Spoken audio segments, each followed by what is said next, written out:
Hello and welcome to the first part of our Knowledge Mobilisation training brought to you by the NHS Somerset Knowledge and Library Service.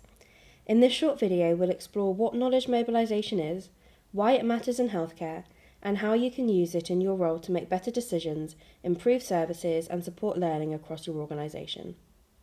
By the end of this session you'll be able to understand what knowledge mobilisation is and how it differs from simply sharing information, recognise why it's essential in a healthcare setting, identify key components, tools and people involved in mobilising knowledge, and explore how you can apply these ideas in your own work. So what is knowledge mobilisation?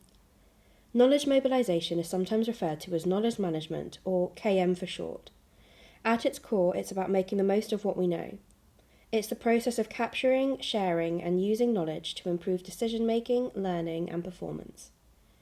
In healthcare, that means making sure the right people have the right information at the right time, whether that's clinical evidence, lived experience, or lessons learned from past projects.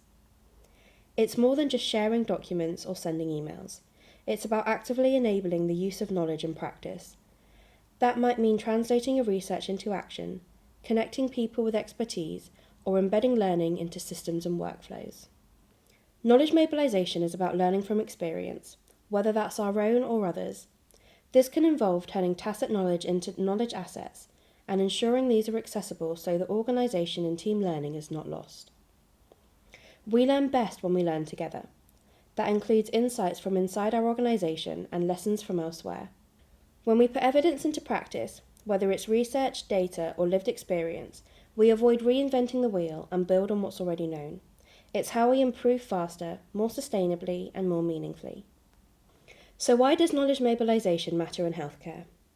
It improves patient care by ensuring decisions are based on the best available evidence. It enhances service delivery by helping teams learn from what works and what doesn't. It supports innovation by connecting people with ideas, insights and expertise. Ultimately, it helps bridge the gap between research, evidence and practice, turning knowledge into action. Knowledge mobilisation involves several key steps. Creating knowledge. This is through research, data collection and lived experience, sharing that knowledge via training, publications, communities of practice and informal networks, using knowledge, applying it to clinical decisions, service designs and policy making, and sustaining knowledge use, embedding it into systems, workflows and organisational culture. It's a cycle, one that keeps learning alive and relevant. Knowledge mobilisation is a team effort. It involves researchers who generate new insights, practitioners who apply knowledge in real-world settings, patients and the public who experiences shape meaningful care, knowledge specialists like librarians who help find, organise and share evidence, and policymakers who use knowledge to guide decisions. At NHS Somerset, our Knowledge and Library Service plays a key role in supporting this process, enabling the collection and curating of tacit knowledge and connecting people with the knowledge they need to make informed decisions. Knowledge mobilisation isn't just for researchers or managers, it's something that we can all do. Think about how you can mobilise knowledge in your role. What insights do you have that others can benefit from?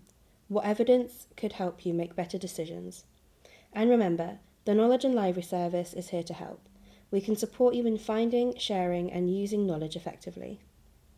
There are many ways to mobilise knowledge. Some useful tools and techniques include communities of practice, groups that share and learning and experience, knowledge brokers, people who connect knowledge producers with users, evidence briefings, summaries of research tailored to decision makers, decision support tools, systems that can help apply evidence into practice, case studies and reports, the sharing of real-life examples to inspire change, and digital platforms and repositories, which makes knowledge accessible and searchable.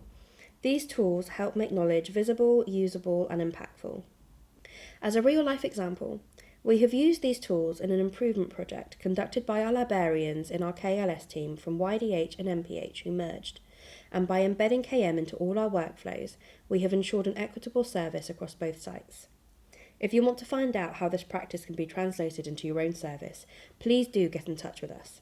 Here are some links that you might find useful, links to the library website and the 7-step improvement process by the Quality Improvement team. Thank you for watching this training session. If you have found it helpful or have suggestions for improvement, please leave us a comment via our feedback form. Your input can help us make future sessions even better.